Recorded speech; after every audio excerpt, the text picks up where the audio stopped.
Halloween has got to be one of my least favorite holidays, not because I'm scared or anything, but it's 100% because I'm fucking terrified. I cannot stand horror movies. I hate everything scary. I hate games that are scary. I hate pictures that are scary. I hate bitches that are scary. So with that being said, I forced myself to sit down and watch a bunch of different films and try to see how I would survive or not be in that fucking situation in the first place.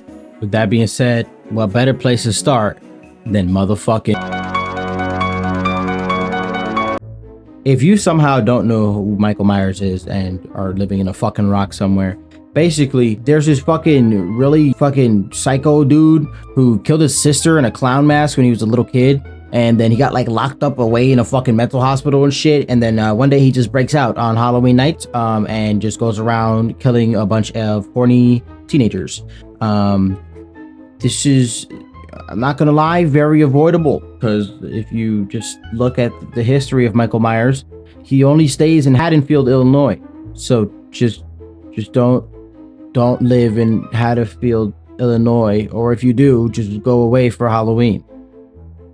I find it particularly stupid that people like Laurie Strode here have had multiple encounters with Michael every fucking couple of decades on Halloween, and she still stays there. And a bunch of other victims' families come in, like in the following movies, like the most recent one.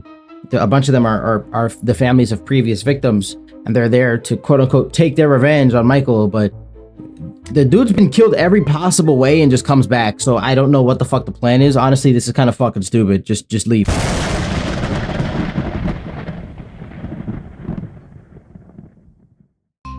The Exorcist is about a little girl who gets possessed by a demon that's so fucking scary that her mom has to call in the fucking holy equivalent of the Ghostbusters to come exorcise that little bitch. I'm not gonna lie, this movie, I was really scared watching it because I was watching it alone at 2 o'clock in the morning, and I'm a bitch. So here's my escape plan in a few words. I'm just gonna keep it quick and simple, okay? If my child starts spouting shit backwards in Latin or climbing the walls like this bitch is doing, as you look at your screen right now, do you see this? I'm not gonna lie, I'm punching this bitch. I'm gonna line her ass up like we tie game at the Super Bowl, and I'm punting the shit out of her fucking cabeza, putting her fucking head into the ceiling, putting my foot up in her fucking forehead so bad that she's gonna be spitting out shoelaces and shit like that for the next 3 weeks. Then I'm gonna go tie her ass up in the basement, go outside, board up all the doors, put a bomb outside my house, boom, explode that bitch, move to the Vatican, never talk again.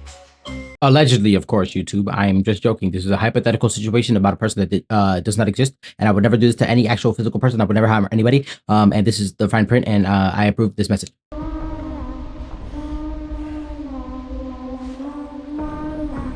A Nightmare on Elm Street is about a 5'9" fucking burnt Twizzler by the name of Freddy Krueger. Freddy's a dream demon, so he has the power to chase you in your dreams and for some fucking reason kill you in your dreams.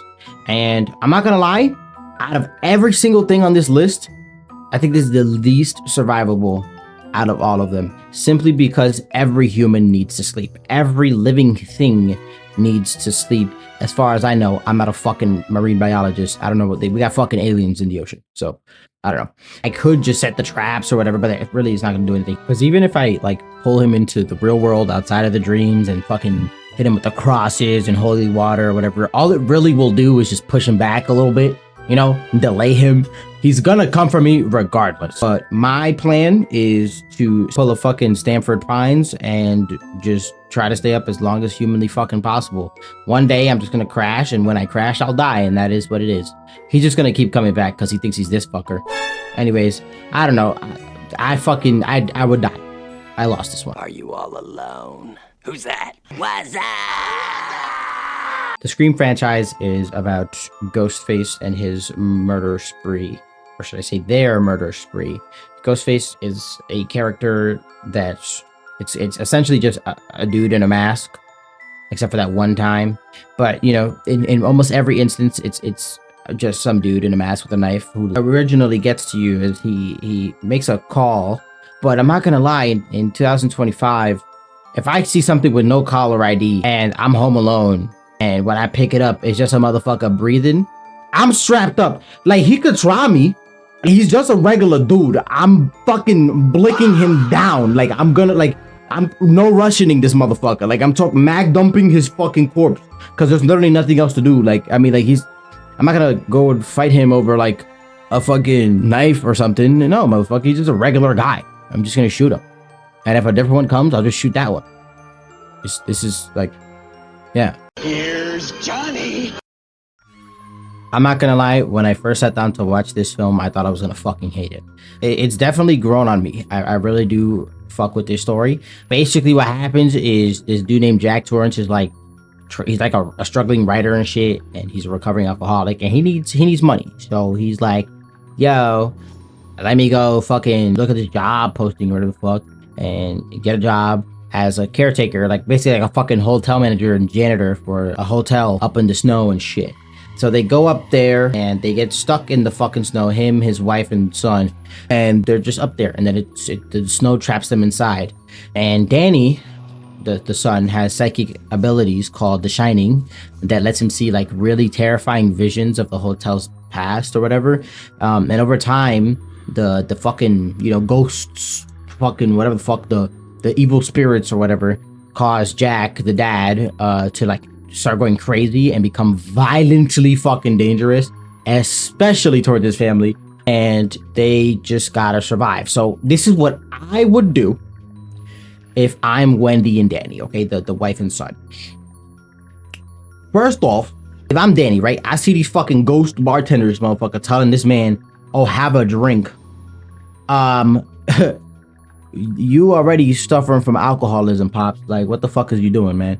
All right, that's number one. Number two, the fucking hotel is isolated and the snowstorm cut off all normal escape routes. So what the fuck am I, like, this is like textbook horror movie setup. Like, what the fuck, what are we thinking? Why would we do this shit? As soon as that shit happened, bro, I would have found any way to try to contact anybody or do some shit. Get some radios, get that fucking big ass snowcat or whatever before this man goes fucking crazy.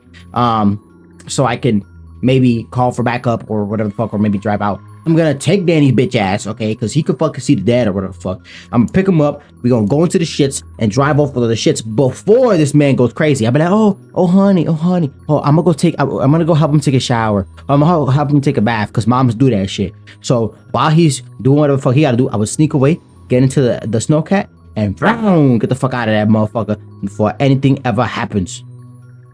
Bitch. Friday the 13th is about Jason Voorhees, who's a little fucking boy who went to a camp at Crystal Lake, and basically he fucking died. His ghost mother makes him kind of crazy. He comes out of the lake to kill a bunch of counselors on Friday the 13th. My escape plan for this would be A, why the fuck am I a grown-ass man going to a fucking summer camp? B, if I do have to go to a summer camp, for example, I need volunteer hours for something. Maybe I got arrested, you never know. And I have to, like, you know, do community service or whatever. Cool. As soon as I notice that somebody's missing, maybe I would huddle everyone together and we all get the fuck in the car and leave. And that's it. And I know you're gonna say, but Bebo, he didn't let them leave, and he fucked the car and shit like that. All right, you can't fucking kill Jason, okay? You can't do it. So get the fuck away from the lake, and that's it. Also, just like be really nice, be like, oh my god, you're so cool and handsome and awesome and tall, and your mom was such a beautiful, loving person. My condolences. And maybe he'll let me leave. I don't fucking know, bro. I just work here, okay? Leave me alone.